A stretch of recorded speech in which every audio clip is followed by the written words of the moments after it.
Hola a todos mis amigos, compañeros y colegas, ingenieros de alimentos, profesionales en ciencia y tecnología de alimentos, tecnólogos de alimentos y demás profesiones relacionadas con la industria alimentaria. Les habla Freddy Arcila, soy profesional en ciencia y tecnología de alimentos de la Universidad de Antioquia y coordinador en proyectos. El día de hoy les quiero compartir esta información importante que debemos tener en cuenta en nuestras labores, como es el caso del control de la temperatura de los alimentos. Conocer la temperatura adecuada cuando se manipulan alimentos, ya sea en la conservación como la de cocción, es clave para reducir el riesgo alimentario. Chicos, no todos los alimentos requieren de las mismas condiciones de conservación. Los frescos como pescado, carne, leche abierta o verduras deben almacenarse a temperaturas de refrigeración entre 4 a 0 grados centígrados, que inhiben el crecimiento de microorganismos patógenos. Debe tenerse en cuenta que a medida que la temperatura disminuye, se reduce también la velocidad de crecimiento de muchos de los microorganismos hasta el punto que se detiene. De ahí que se consiga alargar la vida útil del producto y baje el riesgo microbiano. Repito, a medida que la temperatura disminuye, se reduce también la velocidad de crecimiento de microorganismos patógenos. Muchachos, lo que quiero decir es que el tiempo de conservación de los frescos varía en función del tiempo.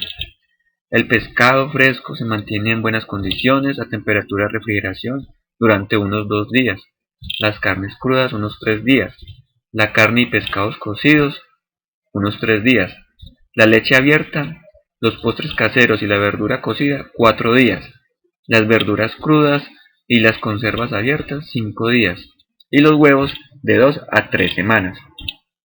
Estos tiempos son buenos para tener en cuenta cuando veamos lo que se almacena a temperaturas de refrigeración. A temperaturas de congelación, que es a menos 18 grados centígrados, es la que se fija como estándar. Se inhiben las reacciones responsables de pardeamiento de los alimentos. Cuando más baja es la temperatura, más lejos quedan las condiciones idóneas para que los microorganismos se multipliquen. Como vemos acá, pues esta zona de acá, de entre 5 grados centígrados a menor temperatura, los microorganismos entran en un estado de sueño, no se multiplican, no hay una proliferación de estos, lo que hace que los alimentos se conserven mayor tiempo. Pero si los vemos a temperaturas de menor grado, a menos 18 grados centígrados, que es la congelación, se considera que el nivel de proliferación de bacterias queda prácticamente inutilizado. De ahí que no se altere el alimento y se reduzcan los riesgos como la refrigeración. La congelación produce pocas modificaciones en el producto. Algunos alimentos, sin embargo, no necesitan que se conserven en fríos ni congelados. Eso es claro, muchachos. Por ejemplo, como los que son frutos secos. Tenemos el caso de alimentos que no requieren, como es los aceites, las leches que vienen encerradas de larga duración, alimentos secos como el arroz, la pasta o los frutos secos. Pero si vamos a hablar de cocinar, de cómo cocinar los alimentos, vamos a ver de que tenemos unos grados de cocción. Los alimentos crudos como carne o verdura pueden contener bacterias patógenas como consecuencia de la contaminación del suelo o debido al proceso de preparación. Una de las medidas más efectivas es cocinar los alimentos a una temperatura interna mayor al menos 75 grados centígrados en su interior durante unos 2 minutos para matar las bacterias, aunque algunas esporas pueden sobrevivir. Hay que tener eso. Las esporas pueden sobrevivir, que en este caso los requisitos de tiempo y temperatura dependerán del alimento y de los patógenos implicados. Devolvámonos nuevamente a esta diapositiva. donde podemos seguir verificando que la temperatura idónea para cocer los alimentos en su interior sea a 75 grados centígrados.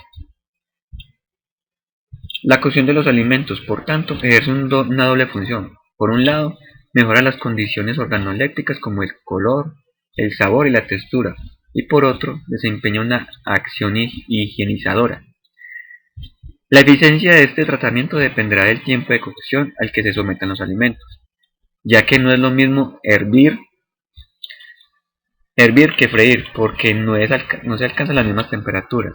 En el primer caso, el del hervido se llevan a temperaturas de 100 grados centígrados, mientras que en la fritura se sitúa entre los 180 y los 300 grados centígrados. Además, en el caso de la fritura se produce una gradación. ¿Qué es esto? Es decir, que esta disminuye cuando se introduce el alimento adentro de la paila o de la sartén que estamos utilizando. Entonces es importante asegurar que todo el volumen del alimento llegue a la temperatura mínima, y esto costará más o menos en función del grosor. También tenemos el caso de la cocción al baño María. Es una forma de conservación que se consiente y que podemos decir que consiste en someter a los alimentos a temperaturas entre 70 y 90 grados centígrados. La particularidad de esta es que el proceso se produce por medio de sumersión de unos botes o en botellas de vidrio, o también pueden ser metálicos. Dentro de él se encuentran lo que es el alimento en forma hermética, y el agua hirviendo durante mínimo de 20 minutos. Sí es importante garantizar que este proceso se realiza de manera adecuada. No lo es menos en el momento del enfriamiento, ya que algunos microorganismos tienen su punto óptimo de desarrollo entre 40 y 70 grados centígrados. Volvamos de nuevo a esta diapositiva para que hablemos sobre la zona de peligro. Dentro de esta zona es donde mayor facilidad de proliferación y de crecimiento de las bacterias se nos da, ya que entre los 5 y los 65 grados centígrados esta es la que se considera la zona de peligro para los alimentos. Se considera que en este rango se cumplen las condiciones favorables para que virus, bacterias y hongos se desarrollen con facilidad en los alimentos. Por debajo de 5 grados centígrados su crecimiento es más lento. Por encima de los 65 grados centígrados estas empiezan a morir y se eliminan. Debe tenerse en cuenta que bacterias como la Salmonella, la E. coli 0157 y Campylobacter tienen una temperatura óptima de crecimiento entre los 37 grados centígrados. Y se calcula que si un alimento se mantiene en esta zona de 2 a 4 horas, el riesgo de intoxicación aumenta. Como ven, muchachos, entonces ya podemos decir que con esto podemos estar controlando las temperaturas de conservación y temperaturas de cocción de los alimentos. Bueno, chicos, cualquier cosa, pues estaremos comunicándonos nuevamente por medio de estos videos, informando nuevas cosas y nuevas actualizaciones. Hasta pronto.